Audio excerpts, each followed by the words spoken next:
Sea turtle conservation in Florida is facing some challenges. For decades, conservation efforts have helped these iconic animals rebound from the brink of extinction. But as is often the case with wildlife conservation, new threats have emerged. This time, it's something we're all a little familiar with, called climate change. We're going to talk about how the increase in hurricane intensity and sea level rise are impacting the conservation of sea turtles and explore what we can do to help with this conservation. On this episode of the How to Protect the Ocean podcast, let's start the show. Hey everybody, welcome back to another exciting episode of the How to Protect the Ocean podcast. I'm your host, Andrew Lewin, and this is the podcast where you find out what's happening with the ocean, how you can speak up for the ocean, and what you can do to live for a better ocean by taking action. On today's episode, we're going to be discussing something pretty cool, sea turtles. Sea turtles are always a huge hit when we talk about conservation of marine life. They are an iconic species. They're something that we want to fall in love with. We do fall in love with, and they've actually spurred one of the biggest campaigns against plastic pollution of the straw especially, and has resulted in the banning of plastic straws. For better or for worse, what people like or don't like, sea turtles caused it to happen. So we're going to talk about that on today's episode. Before we do, if you are new to the How to Protect the Ocean podcast and this company Speak Up for Blue, you probably want to know hey, how do I get more information on the ocean? That's easy. You can go to www.speakupforblue.com, go to our website. You can find all of our old episodes. You can find our YouTube channel. You can find access to other podcasts that have to do with sharks, with wildlife, with veterinary science on the marine life, all there for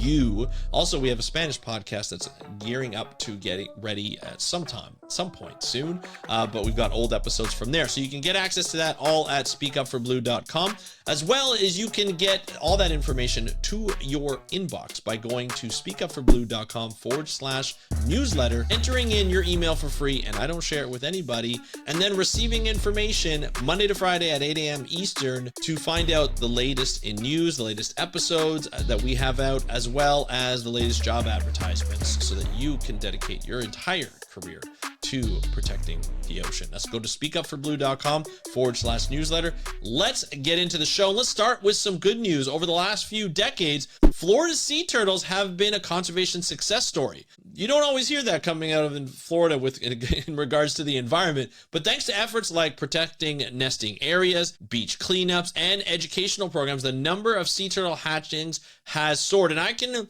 be one to attest for sea turtle nests being protected, because I have a story that I tell. I've told it quite a bit, but if you're new here, this is the first time you've heard. But one of the things that my daughter Jade and I have shared over time, when she was actually younger, she doesn't remember this as much as I do. She was only 9 months old. We went to Florida. We were down near in the Miami area, and we were staying in a hotel. And this hotel was right on the beach. And she got up a little early. She was 9 months old, and I didn't want my other daughter and my wife to wake up, so I took her down to the beach. We watched the sunrise along the beach. What is a better way to spend time with your daughter? So we sit down on the beach, we watch the sunrise, and as the sun was rising, we can see a mound of sand that's right in front of us, about 10 feet away. And I was like, oh my gosh, I think this is a sea turtle nest, because I can see the tracks going from the ocean and then back into the ocean, almost as if they were just going over each other. It was quite a large sea turtle. I still don't know what sea turtle it was, but I said, okay, something has got to be done here, because I know in Florida they protect sea turtles and the sea turtle nest. So I go back to the hotel. The first thing I did, I emailed the sea turtle listserv, and I said, hey, what happens if I think there's a sea turtle nest on the beach? They said, contact Fish and Wildlife, or just tell the hotel they will contact Fish and Wildlife. So I contact Fish and Wildlife. Florida's Fish and Wildlife crew come out. They protect the sea turtle nest. And my other daughter, Taya, who was about 2 or 3 at the time, she was down there and she was protecting the nest. She was taking any kind of plastic off, in and around the area. I wouldn't let her go in the barricaded area, because that's what it was. It was barricaded. And so she would take it off. So we can attest, my family can attest, by seeing it, how well these sea turtles are protected, which is great to see. And we've seen a rise in the number of sea turtle nests that have had, and probably hundreds of thousands of sea turtle nests and hatchlings have actually hatched every year, and they come back. And we've seen it not only in Florida, but all the way up to Georgia and all the way up to the Carolinas, which is kind of cool to see. So that's always great. However, the 2024 hurricane season showed us just how vulnerable this progress is. This year's season started earlier and was more intense than ever. Hurricane Beryl, a Category 5 storm, made landfall in July, the heart of the sea turtle nesting season. Then came Hurricane Debbie, which destroyed hundreds of nests along Florida's Gulf Coast. So think about it. A mother turtle comes ashore, painstakingly digs a nest. You have to think about how hard it is for a sea turtle to get out of the water and to move its body up the beach, get there, dig out a nest, and then lay dozens and dozens and dozens and dozens of, hundreds of eggs. Weeks later, a storm surge washes it all away. For conservationists, it's devastating. These storms don't just destroy the nest, they also erode beaches, leaving less space for turtles to nest in the future. Dr. Jake LaSala, a sea turtle biologist, put it bluntly: climate change is impacting our nesting beaches, whether we like it or not. So why does this matter? Sea turtles play a crucial role in marine ecosystems. They maintain the health of seagrass beds and coral reefs, which in turn support countless marine species. Losing sea turtles could ripple across the ocean ecosystem. Sea turtles travel, not just locally, but they travel across oceans. One of the first tagged sea turtles that was very well documented by Wallace J. Nichols, may he rest in peace, noticed that the sea turtle was tagged in Baja California and it went to Japan. That's how far it traveled. So these sea turtles are not only just staying locally and protecting coral reefs locally and seagrasses, maintaining their health and taking out unhealthy seagrasses by eating them and so forth, but they're traveling from place to place to place across the Pacific, across the Atlantic. They're traveling all over the place, and they're stopping off in certain spots to feed, right? To take care and protect those areas. We just don't realize it.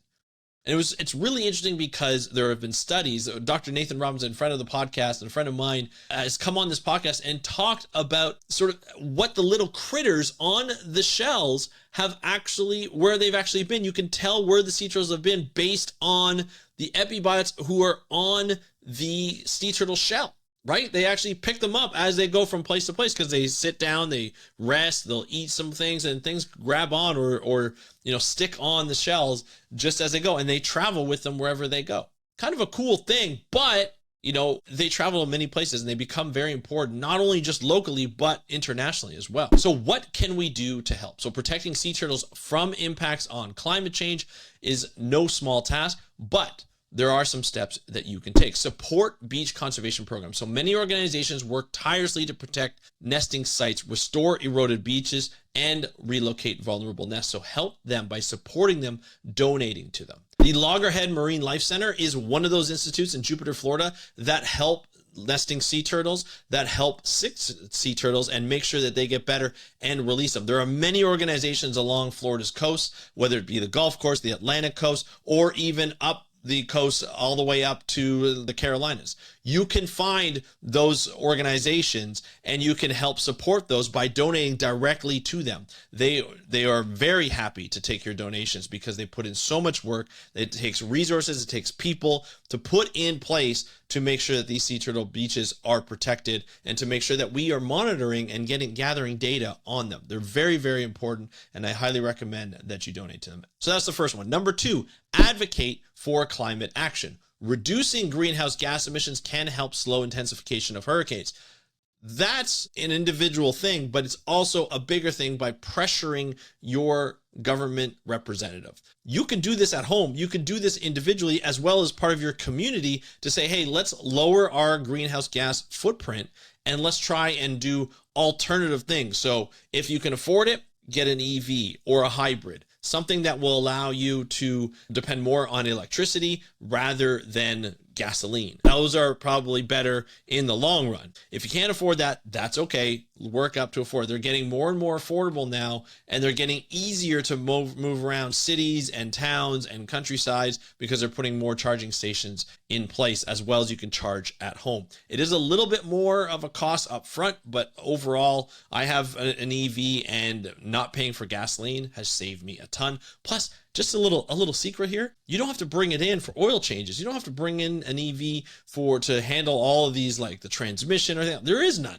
right? You have a battery and they last a long time. So check that out. Highly recommend it, but also make sure that it fits within your budget and within your lifestyle. It's very important. But you can also get heat converters that are fairly inexpensive, and there are probably incentives for the government to buy them, and so you can get credit, you can get money back. Those are really important too. I'm actually looking into a heat exchanger this year in 2025 to see if we can lower our natural gas dependence. So I'll update you on that throughout the year. Okay, number 3.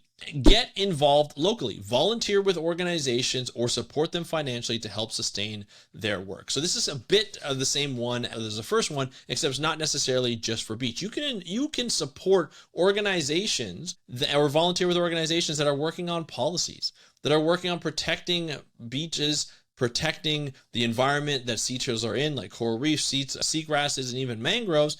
And you can help them protect through policies, action, through advocacy, through working with government, not just physically being there. You can do both, or you can do one or the other, but there are a lot of different ways that you can protect these organizations. And I think it's an important aspect. And I think it's an important aspect to think about when we are trying to do something good for these organizations. Any type of study or any type of organization that is not only working policy, but also there could be some that are tagging, that are looking at ways to gather data on sea turtles, to work with local communities with sea turtles, especially in Central America. You see a lot of organizations working with communities to take away their dependence on poaching and trying to get eggs and trying to eat sea turtles, and working more on ecotourism or other ways of making income so that the sea turtles are protected in those areas. So it's an important aspect to protect that. Going up against climate change is difficult. Not going to lie. It's not something that is easily attained. The goal is not always achieved, depending on the governments. And we know in the US and in Canada in a year,